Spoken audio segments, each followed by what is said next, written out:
Little Thumb. There was, once upon a time, a man and his wife, faggot-makers by trade, who had 7 children, all boys. The eldest was but 10 years old, and the youngest only 7. One might wonder how that the faggot-maker could have so many children in so little a time, but it was because his wife went nimbly about her business and never brought fewer than 2 at a birth.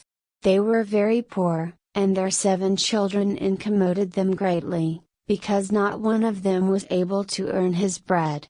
That which gave them yet more uneasiness was, that the youngest was of a very puny constitution, and scarce ever spake a word, which made them take that for stupidity which was a sign of good sense. He was very little, and, when born, no bigger than one's thumb, which made him be called Little Thumb. The poor child bore the blame of whatsoever was done amiss in the house, and guilty or not was always in the wrong. He was, notwithstanding, more cunning and had a far greater share of wisdom than all his brothers put together, and if he spake little he heard and thought the more. There happened now to come a very bad year, and the famine was so great, that these poor people resolved to rid themselves of their children.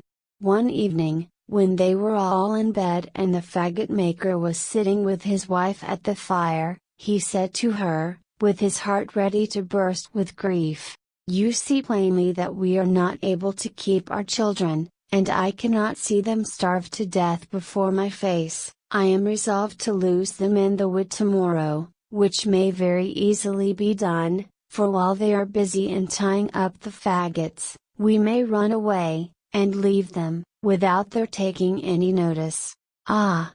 cried out his wife, "and can you yourself have the heart to take your children out along with you on purpose to lose them?" In vain did her husband represent to her their extreme poverty, she would not consent to it. She was, indeed poor, but she was their mother.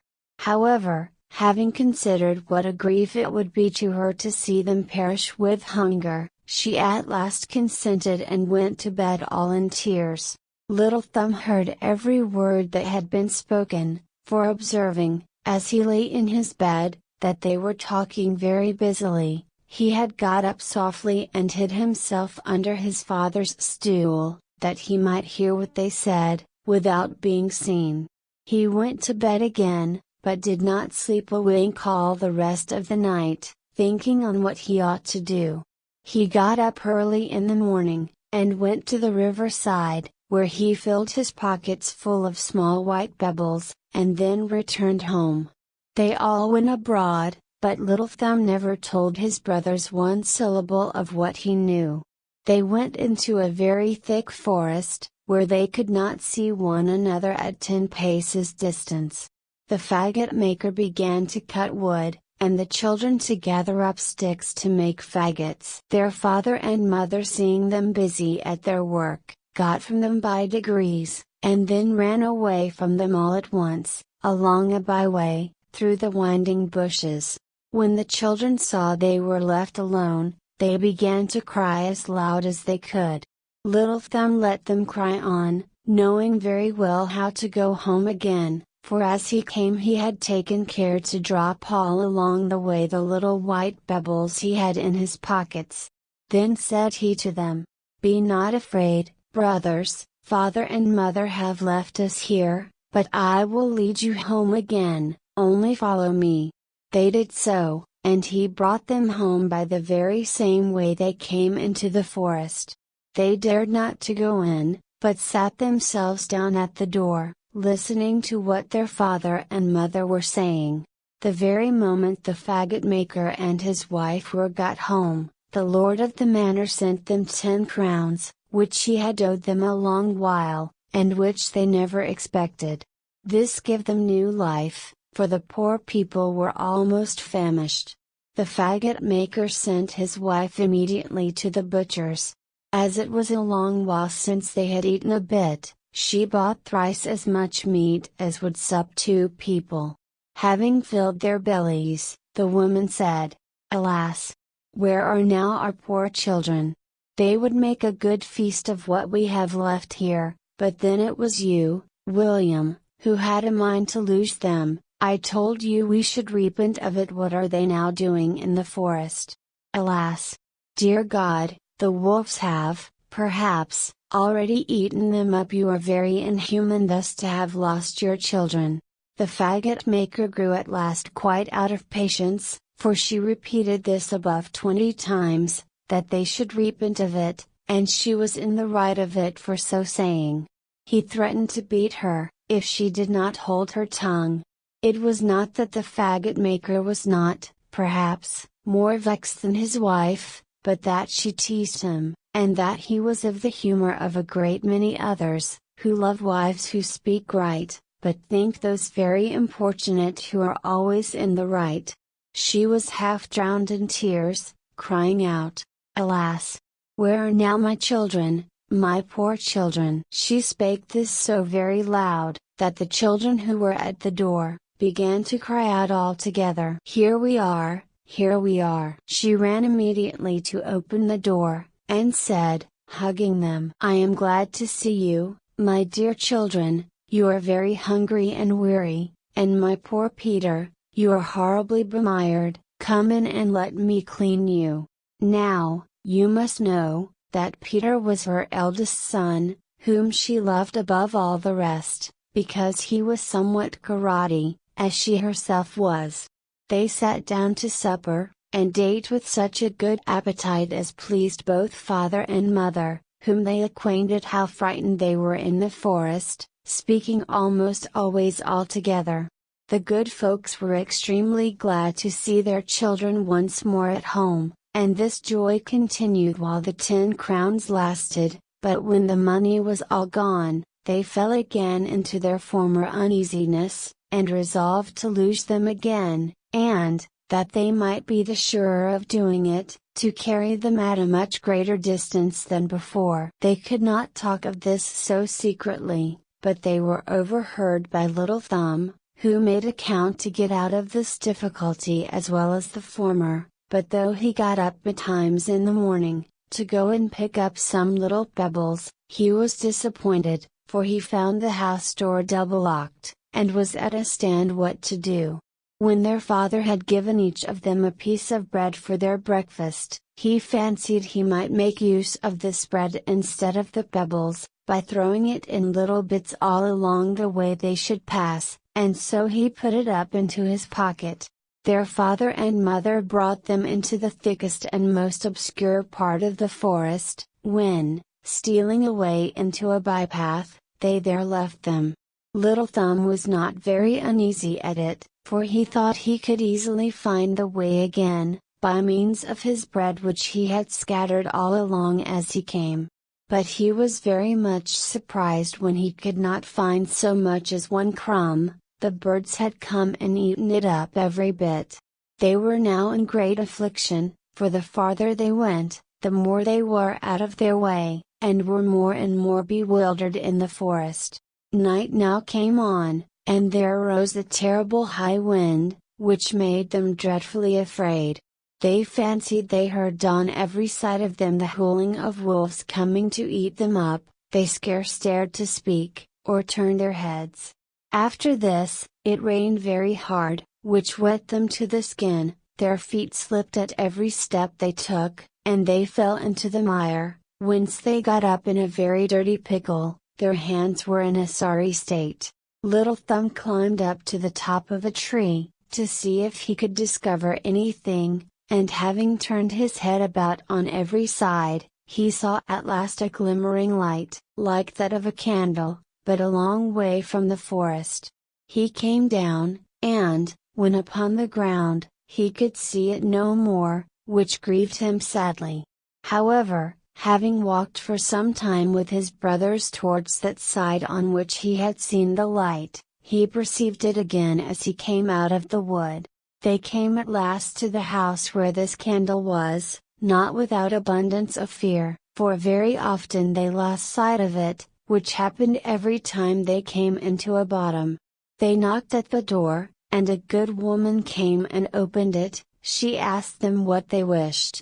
Little Thumb told her they were poor children who had been lost in the forest, and desired to lodge there for God's sake. The woman, seeing them so very pretty, began to weep, and said to them, "Alas! Poor babies, whither are ye come? Do you know that this house belongs to a cruel ogre, who eats up little children?" "Ah! Dear madam," answered Little Thumb, who trembled every joint of him, as well as his brothers, "what shall we do? To be sure, the wolves of the forest will devour us tonight, if you refuse us to lie here, and so, we would rather the gentleman should eat us. Perhaps he will take pity on us, especially if you please to beg it of him." The ogre's wife, who believed she could conceal them from her husband till morning, let them come in, and brought them to warm themselves at a very good fire, for there was a whole sheep upon the spit roasting for the ogre's supper. As they began to be a little warm, they heard 3 or 4 great raps at the door. This was the ogre, who was come home. Upon this she hid them under the bed, and went to open the door. The ogre presently asked if supper was ready, and the wine drawn, and then he sat himself down to table. The sheep was as yet all raw and bloody, but he liked it the better for that. He sniffed about to the right and left, saying, "I smell fresh meat." "What you smell so," said his wife, "must be the calf which I have just now killed and flayed." "I smell fresh meat, I tell you once more," replied the ogre, looking crossly at his wife, "and there is something here which I do not understand." As he spake these words, he got up from the table, and went directly to the bed. "Ah!" said he, "I see how you would cheat me, you cursed woman. I know not why I do not eat up you too, but it is well for you that you are a tough old carrion. Here is good game, which comes very luckily to entertain 3 ogres of my acquaintance, who are to pay me a visit in a day or 2. With that he dragged them out from under the bed one by one. The poor children fell upon their knees, and begged his pardon, but they had to do with one of the most cruel ogres in the world, who, far from having any pity on them, had already devoured them with his eyes. He told his wife they would be delicate eating, when tossed up with good savory sauce.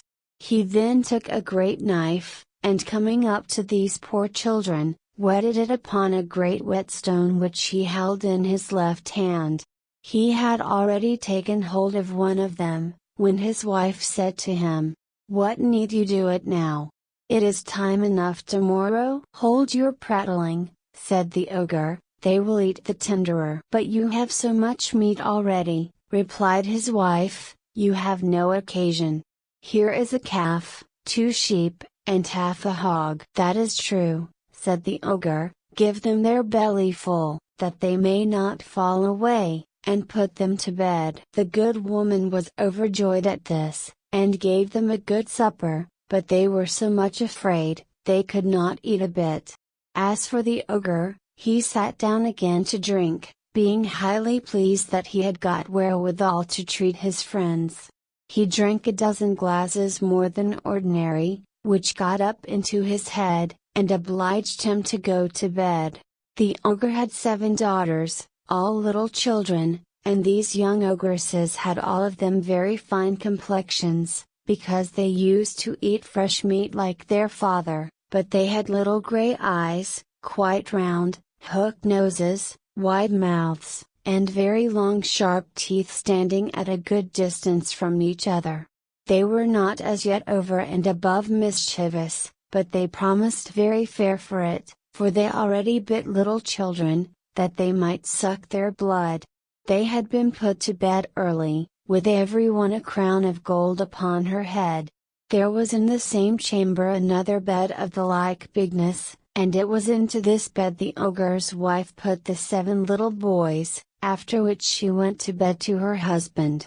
Little Thumb, who had observed that the ogre's daughters had crowns of gold upon their heads, and was afraid lest the ogre should repent his not killing them, got up about midnight, and taking his brother's bonnets and his own, went very softly, put them upon the heads of the 7 little ogresses, after having taken off their crowns of gold, which he put upon his own head and his brothers, that the ogre might take them for his daughters, and his daughters for the little boys whom he wanted to kill. All this succeeded according to his desire, for the ogre, waking about midnight, and sorry that he deferred to do that till morning which he might have done overnight, threw himself hastily out of bed, and taking his great knife, "Let us see," said he, "how our little rogues do, and not make 2 jobs of the matter." He then went up, groping all the way, into his daughter's chamber, and came to the bed where the little boys lay, who were every soul of them fast asleep, except Little Thumb, who was terribly afraid when he found the ogre fumbling about his head, as he had done about his brothers. The ogre, feeling the golden crowns, said, "I should have made a fine piece of work of it truly. I find I guzzled too much last night." Then he went to the bed where the girls lay, and having found the boys' little bonnets, "Ha!" said he, "my merry lads, are you there? Let us to work." And saying these words, without more ado, he cut the throats of all his 7 daughters. Well pleased with what he had done, he went to bed again to his wife. So soon as Little Thumb heard the ogre snore, he waked his brothers, and bade them put on their clothes presently, and follow him. They stole down softly into the garden, and got over the wall. They kept running almost all night, trembling all the while, without knowing which way they went. The ogre, when he waked, said to his wife, "Go upstairs and dress those young rascals who came here last night." The ogress was very much surprised at this goodness of her husband, not dreaming after what manner he intended she should dress them, but thinking that he had ordered her to go and put on their clothes, went up, and was strangely astonished when she perceived her 7 daughters' guilt, and weltering in their blood. She fainted away, for this is the first expedient almost all women find in such like cases. The ogre, fearing his wife would be too long in doing what he had ordered, went up himself to help her. He was no less amazed than his wife, at this frightful spectacle. "Ah! What have I done?" cried he.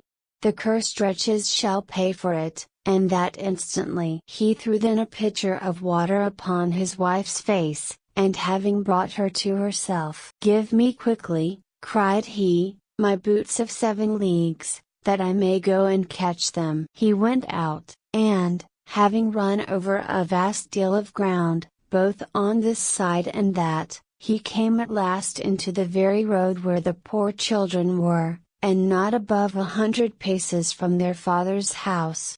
They espied the ogre, who went at one step from mountain to mountain, and over rivers as easily as the narrowest channels. Little Thumb, seeing a hollow rock near the place where they were, made his brothers hide themselves in it, and crowded into it himself, minding always what would become of the ogre. The ogre, who found himself much tired with his long and fruitless journey, for these boots of 7 leagues extremely fatigued the wearer, had a great mind to rest himself, and, by chance, went to sit down upon the rock where these little boys had hid themselves.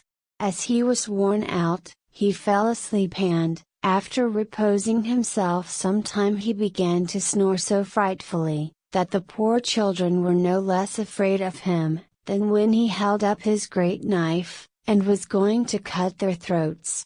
Little Thumb was not so much frightened as his brothers, and told them that they should run away immediately towards home, while the ogre was asleep so soundly, and that they should not be anxious about him.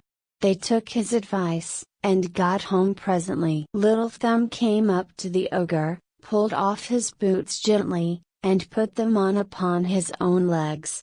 The boots were very long and large, but as they were fairies, they had the gift of becoming big and little, according to the legs of those who wore them, so that they fitted his feet and legs as well as if they had been made on purpose for him. He went immediately to the ogre's house, where he saw his wife crying bitterly for the loss of her murdered daughters. "Your husband," said Little Thumb, "is in very great danger, being taken by a gang of thieves, who have sworn to kill him, if he does not give them all his gold and silver." Just when they held their daggers at his throat, he perceived me, and desired me to come and tell you the condition he is in, and that you should give me whatsoever he has of value, without retaining any one thing, for otherwise they will kill him without mercy, and, as his case is very pressing, he desired me to make use, you see I have them on, of his boots, that I might make the more haste, and to show you that I do not impose upon you. The good woman, being sadly frightened, gave him all she had, for this ogre was a very good husband, though he used to eat up little children. Little Thumb, having thus got all the ogre's money, came home to his father's house, where he was received with abundance of joy.